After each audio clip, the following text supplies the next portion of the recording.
আদার পাউডারটা তৈরি করে নিয়েছি আর খুব সহজেই এটা হয়ে যায়। নমস্কার বন্ধুরা, রুচি রান্না কিচেনে সবাইকে স্বাগত। চলে এসেছি নতুন একটি পর্বে।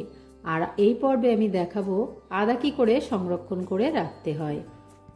আর আদা এখন প্রচুর পরিমাণে বাজারে পাওয়া যাচ্ছে, আর আদার দামটা এখন কম আছে।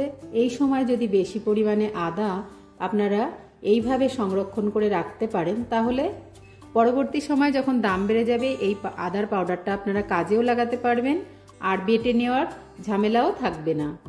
তো চলুন দেখে নেওয়া যাক। এখানে আমি 3 কিলো পরিমাণ আদা নিয়ে নিয়েছি, আর এটাকে আমি ভালো করে জল দিয়ে ধুয়ে নিয়েছি। আর আপনারা চাইলে এখানে কম বেশি করে নিতে পারেন।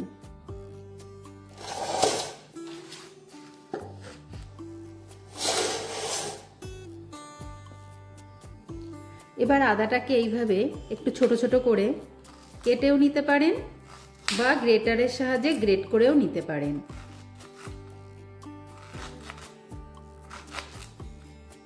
এখানে আমি আদার খোসাটা ফেলিনি, আপনারা চাইলে এটা ফেলেও নিতে পারেন। এভাবে করলেও কোনো অসুবিধা হবে না। তো আমি এইভাবেই করে নিচ্ছি।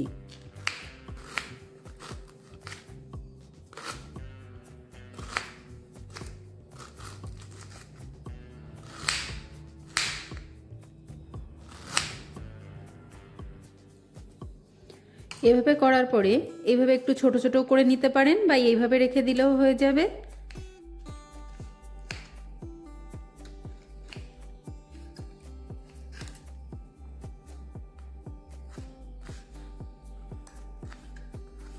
এইভাবে কাটলে আদার রসটা বেশি বেরোবে না, আর গ্রেটারে করলে আদার রসটা কিছুটা বেরিয়ে যায়। আদাগুলো আমি ছোট ছোট করে কেটে নিয়েছি। এবার এটাকে রোদে দিয়ে দেব। আদাটা কেটে নেওয়ার পরে এটাকেও আমি ছাদে নিয়ে এসেছি শুকানোর জন্য। এর উপরেই আদাটাকে ঢেলে নিচ্ছি। আদাটাকে আমি ছাদে সুতির কাপড় বিছিয়ে তার উপরে ঢেলে দিয়েছি, আর এখানে এইভাবে ছড়িয়ে দেব। আর এইভাবেই আদাটাকে শুকিয়ে নেব। সমস্ত আদাটা শুকিয়ে নিয়েছি, আর আদাটা এত সুন্দর শুকিয়েছে ভেঙে যাচ্ছে। আর 3 কিলো আদা শুকিয়ে এতটাই হয়েছে। এবার এই আদাটার পাউডারটা তৈরি করে নেব। আদাটা এইভাবেই শুকিয়ে নিতে হবে যে হাতের চাপে ভেঙে যায়। এবার আমি একটি মিক্সিং জার নিয়েছি, আর এর মধ্যে আদার গুঁড়োটা করে নেব।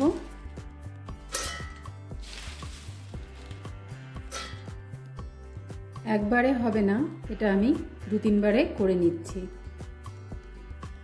আদার পাউডারটা তৈরি করে নিয়েছি, আর এই পাউডারটা করাও খুবই সোজা। তো আপনারা এইভাবে আদার পাউডার করে রাখতে পারেন, তাহলে আর বেটে নেওয়ারও ঝামেলা থাকবে না। আর যখন আদার দামটা বেড়ে যাবে তখন আপনারা এই পাউডারটাও ব্যবহার করতে পারবেন। আজকের মতো এই পর্যন্ত। সবাই ভালো থাকবেন, সুস্থ থাকবেন।